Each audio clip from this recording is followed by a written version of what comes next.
Welcome to सोच IAS again. So basically आज से अपन एथिक्स सिलेबस को पकड़ के कंप्लीट करने का शुरुआत करने जा रहे हैं। ओके, एथिक्स मेरे ख्याल से शायद एक लौता ऐसा सब्जेक्ट या टॉपिक है जिसका एग्ज़ाम सिविल सर्विसेज एग्ज़ाम में लिया जाता है, राइट। एनी कॉम्पिटिशन एग्ज़ाम में शायद इस चीज़ से रिलेटेड क्वेश्चंस एक या दो आते होंगे, बट इंडिविजुअली पेपर होना is only at civil services exam. UPSC में भी नहीं होता है, आप इसको यूपीएससी में काउंट मत कीजिएगा, because somehow UPSC means it's an body who take the civil services exam, right. UPSC एक बॉडी है जो सिविल सर्विसेज एग्जाम लेती है। अपन बोलते हैं कि एथिक्स यूपीएससी के अंदर रहता नहीं, ethics is completed in civil services exam as GS paper 4, right. GS paper 4 के अंदर आता है। ओके, बेसिकली होता ये पेपर 5 है, राइट। पेपर 5 है, क्यों? क्योंकि ऐसे is counted in paper 1। Clear? ये बेसिक सा कॉन्सेप्ट है, बट यहाँ पे ये प्रिपरेशन क्यों करने बोलता है, सिविल सर्विसेज एग्जाम के अंदर एथिक्स को इंक्लूड क्यों किया गया है, इसका मेन बेसिक मोटिव क्या है। अगर इस चीज़ को अपन क्लियरली समझ पाएंगे, अगर इस चीज़ को अपन क्लियरली समझ पाएंगे कि ये बेसिक सा मोटिव क्या है या किस फंडामेंट्स की वजह से, प्रिंसिपल्स की वजह से इस पेपर को इंक्लूड किया गया है सिविल सर्विसेज एग्जाम में, तो अपन जब आंसर्स लिख रहे होंगे तो अपने माइंड सेट भी काफ़ी क्लियर रहेंगे, राइट। अगर माइंड सेट क्लियर है तो आप आंसर्स भी प्रॉपर लिख पाएंगे। अगर mind set is not clear कि Y they are asking for this kind of a question, why they are asking for this kind of a answers for us, तो ये अपने को आंसर्स लिखने में भी क्लियरेंस नहीं देगा अगर अपने को इसका बैकग्राउंड या बेसिक फंडामेंट्स क्लियर नहीं होंगे। तो राइट, आज बेसिक फंडामेंट्स पे अपन बात करेंगे और सिलेबस पे बात करेंगे। क्लियर? आज का मेन मोटिव अपना डिस्कशन का ये रहेगा। ओके, चलिए तो चलते हैं आगे की तरफ। अब बेसिकली देखते हैं कि यहाँ पे एथिक्स जो है, ethics is not a subject, it's a part of philosophy, but ethics is not a philosophy। इस चीज को आप समझिए। फिलोसॉफी बेसिकली मतलब होता है कि way of living a life, right. Philosophical मतलब होता है कि way of how you live a life, how you pattern of living a life is differentiated from others, basic fundaments of philosophy. Okay, but ethics क्या है? आपके उसके जो living of standard है उसके अंदर आप कितना ऑनेस्टली, कितना एप्टीट्यूड या बिहेवियर के अंदर चेंजेस लाते हुए आप सर्वाइव कर रहे हैं लाइफ को, वो एथिक्स पार्ट है। Okay, that's not a part of philosophy. Ethics is not a philosophy, but philosophy has a part of ethics in it. Clear everyone? Basic सा फंडामेंट था यहाँ पे। तो अपन पूरी कंप्लीट फिलोसॉफी नहीं पढ़ेंगे यहाँ पे, ऐसा कुछ भी नहीं है। बेसिक फंडामेंट से एथिक्स, यहाँ पे फिलोसॉफिकल आंसर्स नहीं होते, ये प्रैक्टिकल अप्रोच रखता है। एथिक्स जो सब्जेक्ट है बेसिकली ये क्या करता है, अपना प्रैक्टिकल अप्रोच रखता है कहीं ना कहीं। प्रैक्टिकल अप्रोच मतलब कि सोसाइटी के अंदर जब आप कोई चीज़ें इंक्लूड हो रही है या घट रही है या कोई सिचुएशन हो रही है, वहाँ पे आप किस तरीके से अपने बिहेवियर और एटीट्यूड को वर्क में लेते हुए किसी भी फंडामेंट प्रॉब्लम को सॉर्ट आउट कर सकते हैं, उससे रिलेटेड यहाँ पे ये टॉपिक या सब्जेक्ट को पढ़ाया जाता है, राइट। यूपीएससी भी आपका यही चेक करता है यहाँ पे कि आप जब किसी भी सिचुएशन में फंस गए हैं एज ए एस्पिरेंट, कई बार आप आईएएस बनने के बाद सिचुएशंस में ऐसे फंस जाते हैं जहाँ पे आपको निकलने में भी प्रॉब्लम होती है, जहाँ पे आप कई बार अपना पर्सनल बिहेवियर भी देखते हैं, पर्सनली अपना खुद का बेनिफिट भी देखते हैं। तो उस चीज़ को चेक करने के लिए ये बेसिक सा एथिक्स का पेपर इंक्लूड किया गया था। Okay everyone, clear about that thing? Okay, चलिए तो आज अपन बेसिकली क्या क्या डिस्कस करने वाले हैं। वाई एथिक्स वॉज इंट्रोड्यूस, थोड़ा सा अपन ने डिस्कस किया, अभी थोड़ा सा और बाकी है जो अपन आगे डिस्कस करेंगे। पेपर का पैटर्न कैसा रहता है एथिक्स के अंदर, और सिलेबस क्या क्या है एथिक्स का। ओके, बेसिक से 3 फंडामेंट्स को आज अपन डिस्कस करने वाले हैं यहाँ पे, ताकि अपनी कॉन्सेप्चुअली अंडरस्टैंडिंग क्लियर रह सके। ओके एवरीवन, तो ये बेसिक सा कॉन्सेप्ट को समझते हैं अपन। फर्स्ट टॉपिक से why ethics was introduce. Okay, इससे बेसिक में अगर चाहें तो ये फंडामेंट शुरू क्यों हुआ था, एथिक्स इंट्रोड्यूस क्यों किया था, इस चीज़ को समझना बहुत ज़रूरी है। मैनी एस्पिरेंट्स क्या करते हैं कि आप डायरेक्टली सिलेबस पे जंप कर जाते हैं कि सिलेबस क्या है, लर्निंग हुआ, मगअप किया और चलो हो गया, फिर नहीं निकल पाता तो यू टेक ग्रांटेड कि किस्मत नहीं थी। नो, बेसिक से फंडामेंट्स को समझेंगे कि एथिक्स इंट्रोड्यूस क्यों किया था। अगर सिविल सर्विसेज एग्जाम में एस्पिरेंट से मांगा क्या जाता है, right, how they check yourself, check you to be an IS officer और IPS officer XYZ for any post, right. ये यहाँ पे चेक करने का बेसिक फंडामेंट है, क्लियर। ये बेसिक सा चेक करने का इनका मोटिव। 1999-2000 के लगभग क्या हुआ कि there are many reports coming out from the government side कि जितने भी IAS ऑफिसर या IPS ऑफिसर या अपर पोस्ट ऑफिसर्स जो बन रहे हैं सिविल सर्विस एग्जाम देने के बाद, राइट, वो बेसिकली सबसे ज़्यादा क्या हो रहे हैं, करप्टेड हो रहे हैं। करप्शन बहुत ज़्यादा इंक्लूड हो गया कहीं ना कहीं। अब करप्शन इंक्लूड हो गया, करप्शन किस वजह से इंक्लूड, क्योंकि वहाँ पे वो अपना पर्सनल इंटरफेरेंस देख रहे हैं, पर्सनल बिहेवियर को देख रहे हैं, पर्सनली उनकी इच्छाओं को देख रहे हैं कहीं ना कहीं। तो इस चीज़ को चेक करने के लिए गवर्नमेंट ने क्या लवासना या यूपीएससी कैंडिडेट्स को ये सजेशन दिया कि आप इनकी ट्रेनिंग के अंदर ही इनके बिहेवियर को चेंज करो या चेक करो कि आप जब आईएएस बन जाओगे तो आप किस तरीके के डिसीजन ले पाओगे एथिकली, मतलब कि अपनी सेल्फ एस्टीम को साइड रखते हुए, सेल्फ बिहेवियर को साइड रखते हुए, सेल्फ चीज़ों को साइड रखते हुए सोसाइटी के लिए वर्क करोगे।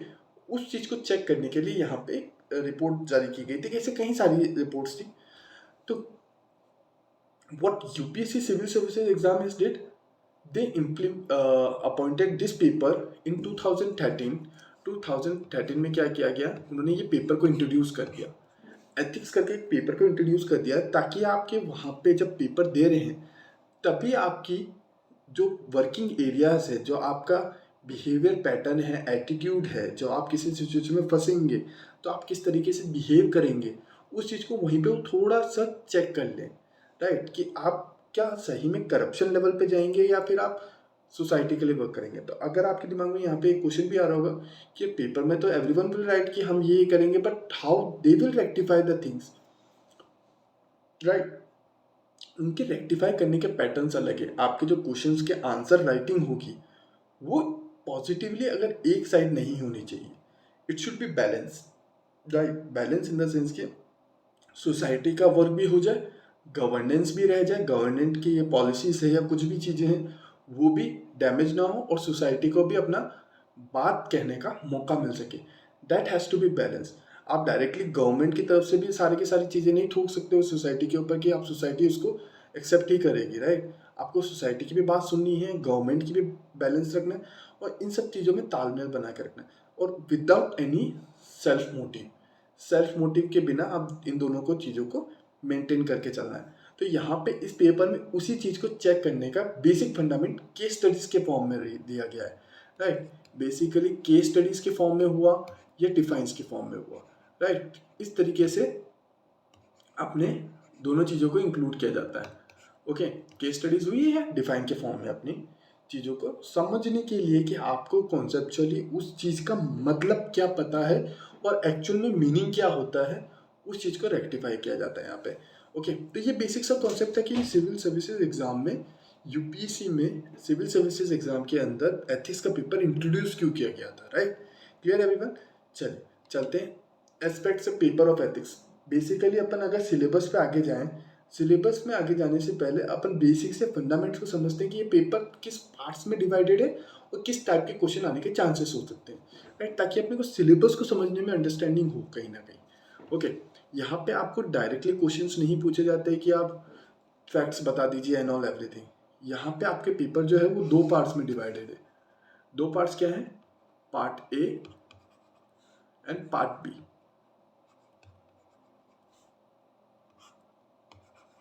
पार्ट ए बेसिकली डिफाइंस आपसे पूछी जाएगी, डिफाइंस पूछी जा सकती हैं, उनसे कॉन्सेप्चुअली मीनिंग पूछे जा सकते हैं कि आपको इसको मीनिंग में क्या समझ में आया है या इस पर्टिकुलर टर्म की एक्सप्लेनेशन दीजिए, राइट।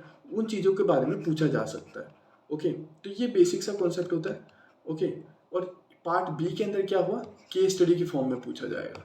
केस स्टडी दे दी जाएगी और सिचुएशन जनरेट कर दी जाएगी कि आप इस सिचुएशन में किस तरीके से वर्क करेंगे। तो ये आपको चीज़ें, बेसिक सी चीज़ें ध्यान रखनी कि इस टाइप के कुछ क्वेश्चन, इससे रिलेटेड अपन अलग से वीडियो में डिस्कस करेंगे कि पेपर कैसे आए हैं, पैटर्न्स किस तरीके से बनते हैं या फिर उनके स्टैटिक्स किस किस पोर्शन से ज़्यादा हैं। बट यहाँ पे बेसिक फंडामेंट्स को समझने के लिए ये छोटा सा कॉन्सेप्चुअली समझा था अपन ने कि पार्ट ए पार्ट बी के दो पार्ट्स में डिवाइडेड होता है paper, and part one A covers defines meaning explanation, part B covers with the case studies and essay writing everything, right. इस टाइप की चीज़ें होंगी। Clear everyone? चलिए चलते हैं next, syllabus of ethics. Main topic अपना क्या है? Syllabus of ethics. बेसिक सी लाइंस को पढ़ते हैं, समझते हैं। डेप्थ में मीनिंग हो गया है या फिर उसकी अंडरस्टैंडिंग हुई, वो अपन वीडियोस के अंदर अलग से डिस्कस करेंगे, अलग से क्लासेस के अंदर डिस्कस करेंगे। बट यहाँ पे अपन सिर्फ बेसिक से कॉन्सेप्ट को समझते हैं कि एथिक्स सिलेबस में क्या क्या चीज़ें इंक्लूड होती है कहीं ना कहीं।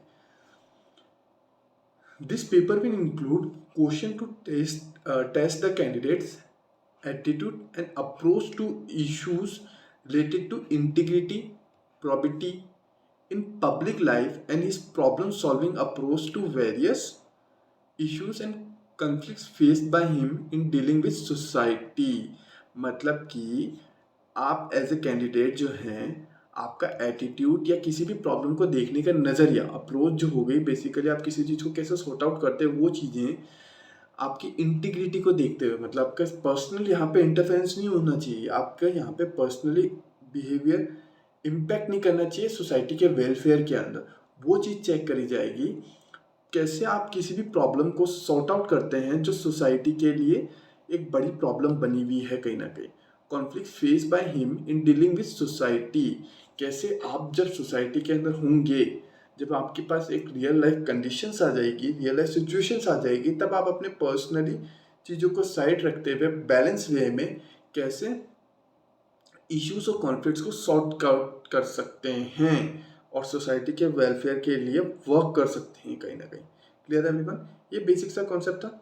ओके, क्वेश्चन में utilize the case studies approach to determine this aspects मतलब कि यहाँ पे अब कुछ वर्ड्स आएंगे, कुछ पॉइंट्स हैं जिनसे रिलेटेड केस स्टडीज बनी होंगी, जिनसे रिलेटेड केस स्टडीज इन्वॉल्व होगी कहीं ना कहीं, राइट। तो अपने को सिर्फ इन कॉन्सेप्ट्स को, एस्पेक्ट्स को समझना है कि ये एस्पेक्ट्स कहना क्या चाहते हैं, या बैलेंस लाइफ में सोसाइटी के अंदर ये एस्पेक्ट्स की इंपॉर्टेंस क्या है, राइट। उन चीज़ों को क्लियरली समझना है और रेक्टिफाइड रखना है। Okay, ethics and human interference मतलब कि एथिक्स और किसी भी पर्सन की लाइफ के अंदर दोनों का तालमेल कैसा है, दोनों में बैलेंस कैसा है, उस चीज को चेक करने का यहाँ पे काम करता है एथिक्स, राइट।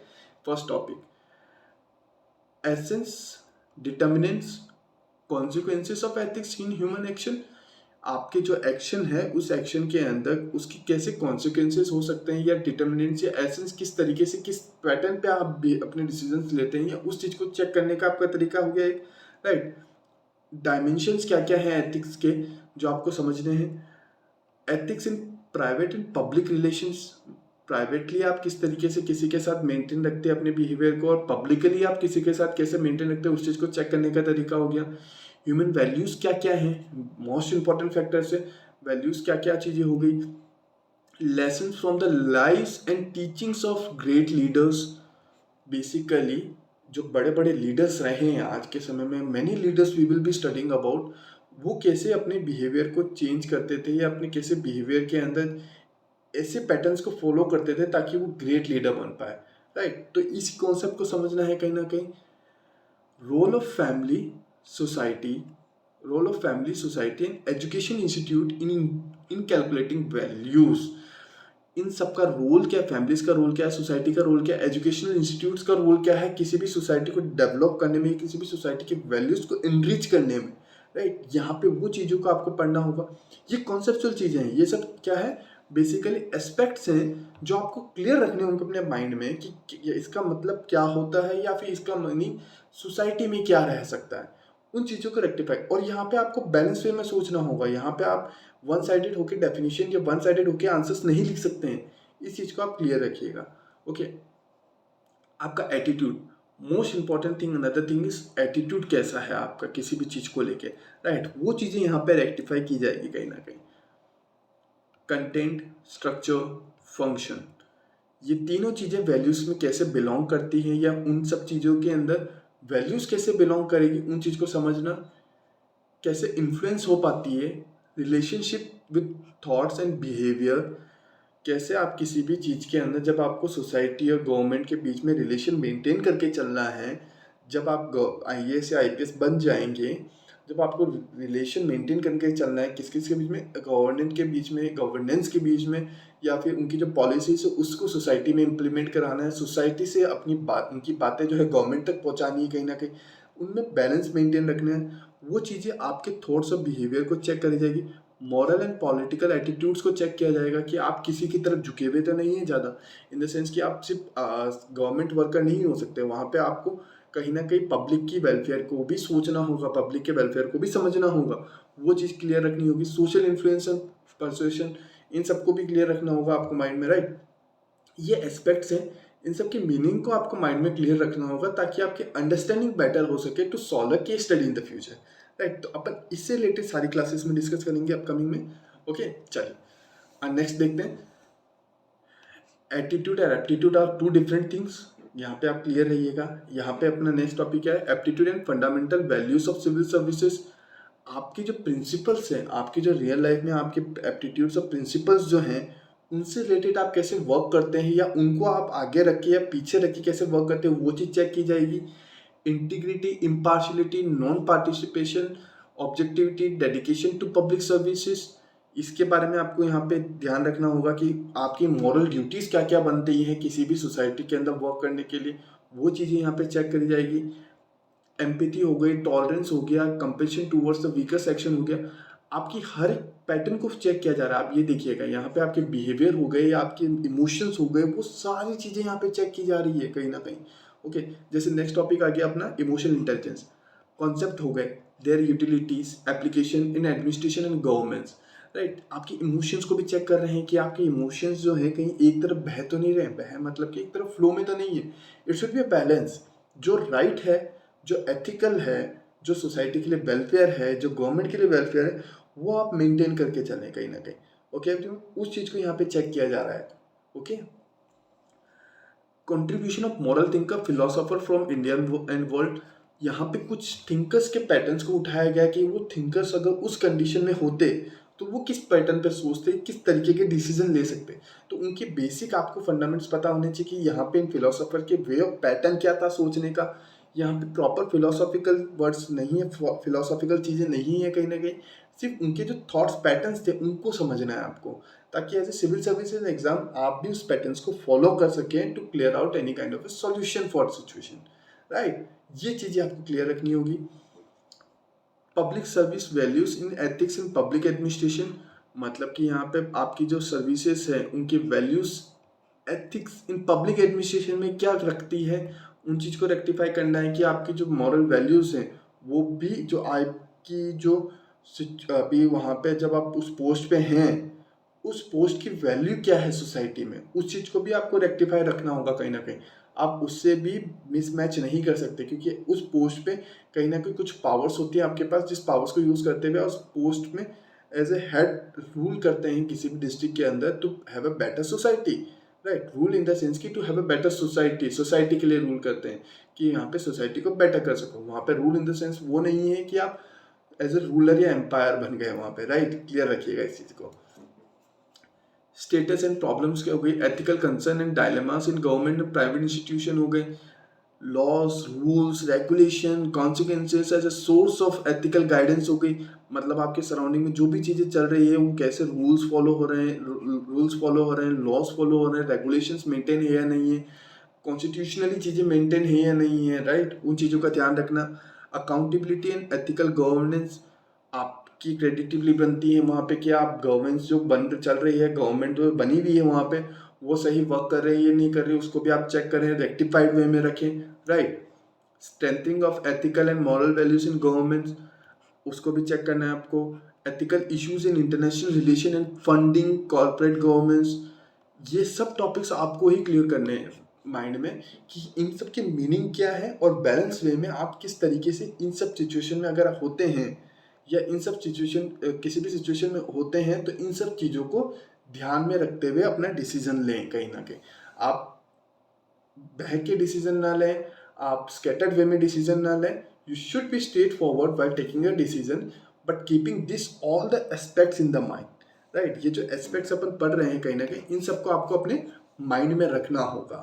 ओके, चलिए आगे चलते हैं, नेक्स्ट सिलेबस देखते हैं। प्रॉबिटी इन गवर्नमेंट हो गया basically, concept of public services, philosophical basis of governments, probity, information sharing, transparency in the government. Most important factor कि आपकी जब एज ए लीडर वहाँ पे आप वर्क कर रहे हैं, राइट, क्योंकि सोसाइटी को चलाने वाला उस समय एक कलेक्टर या आईपीएस ऑफिसर ही है, अब जो अपर पोस्ट पे बैठा है उसी सिचुएशन में उसको चलाने के लिए कैपेबल है कहीं ना कहीं, राइट। जब आप उस पोस्ट पे हैं तो आप उस पोस्ट की मर्यादा जो हो सकती है बेसिकली अपन बोल सकते हैं, या उस पोस्ट पे जब आपके पास काफ़ी सारी इंफॉर्मेशन होगी जो इंटरनल इंफॉर्मेशन भी हो, आप उसको कैसे मेंटेन रख सकते हैं और ट्रांसपेरेंसी रख सकते हैं गवर्नमेंट के साथ में।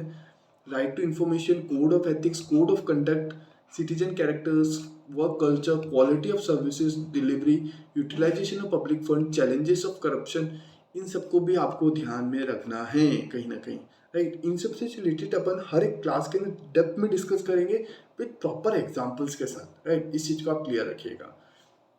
अब जितने भी अपन ने एस्पेक्ट्स देखे ऊपर, राइट, लास्ट स्लाइड में जितने भी एस्पेक्ट्स देखे हैं उन सब को यहाँ पे केस स्टडीज के फॉर्म में आपसे पूछा जा सकता है, राइट, कि अगर आप उस केस स्टडी उस सिचुएशन में होंगे तो आप किस तरीके के डिसीजन लेंगे। ओके भाई, अगर आप उस सिचुएशन में होंगे तो आप किस तरीके के डिसीजन लेंगे, उस चीज़ को भी आपको ध्यान में रखना होगा कहीं ना कहीं। ओके, तो चलिए, how we will cover this ethics syllabus, तो उस चीज़ को अपन थोड़ा सा बेसिक पढ़ लेते हैं, समझ लेते हैं। टॉपिक वाइज डिस्कशन रखेंगे अपन, हर एक एस्पेक्ट्स को समझेंगे डिटेलिंग के अंदर विद एग्जांपल्स के साथ सब कुछ, उनसे रिलेटेड केस स्टडीज पिक करेंगे, राइट। जितने भी एस्पेक्ट्स अपन देखेंगे उनसे रिलेटेड केस स्टडी भी हम पिक करेंगे ताकि अपनी अंडरस्टैंडिंग बेटर हो सके। प्रीवियस क्वेश्चन पेपर होंगे, प्रीवियस ईयर के क्वेश्चन पेपर में किस तरीके वो एस्पेक्ट्स को क्वेश्चन के फॉर्म में पूछा गया है, किस तरीके से टॉपर्स ने उसके आंसर्स दिए हैं, उन चीज़ों को भी अपन रेक्टिफाइड वे में समझेंगे, क्लियर रखेंगे कहीं ना कहीं, और पर्सनलाइज एग्जाम्पल्स देंगे कहीं ना कहीं। पर्सनलाइज एग्जाम्पल के तौर पे मतलब कि आप उस सिचुएशन में होंगे या मैं उस सिचुएशन में होता या होती तो किस तरीके के अपन डिसीजन ले सकते हैं। Okay, clear everyone. तो चलिए मिलते हैं नेक्स्ट वीडियो के अंदर। नेक्स्ट वीडियो के अंदर बेसिकली अपन स्टैटिक्स देखेंगे कि पेपर का स्टैटिक्स किस फॉर्म में आता है या फिर उसका पैटर्न क्या आता है। पैटर्न मतलब कि कुछ पुराने ओल्ड क्वेश्चन पेपर उठाएंगे, पीवाईक्यू उठाएंगे, कुछ प्रीवियस ईयर क्वेश्चन पेपर उठाएंगे एथिक्स से रिलेटेड, राइट, जीएस पेपर 4 के, उनको अपन समझने की कोशिश करेंगे किस टाइप के क्वेश्चन बनते हैं, ताकि अपने जब एस्पेक्ट्स को पढ़ रहे हों, समझ रहे हों, तो अपनी अंडरस्टैंडिंग थोड़ी क्लियर रह सके। ओके एवरीवन, चलिए तो मिलते हैं नेक्स्ट वीडियो के लिए। Till that time, bye bye.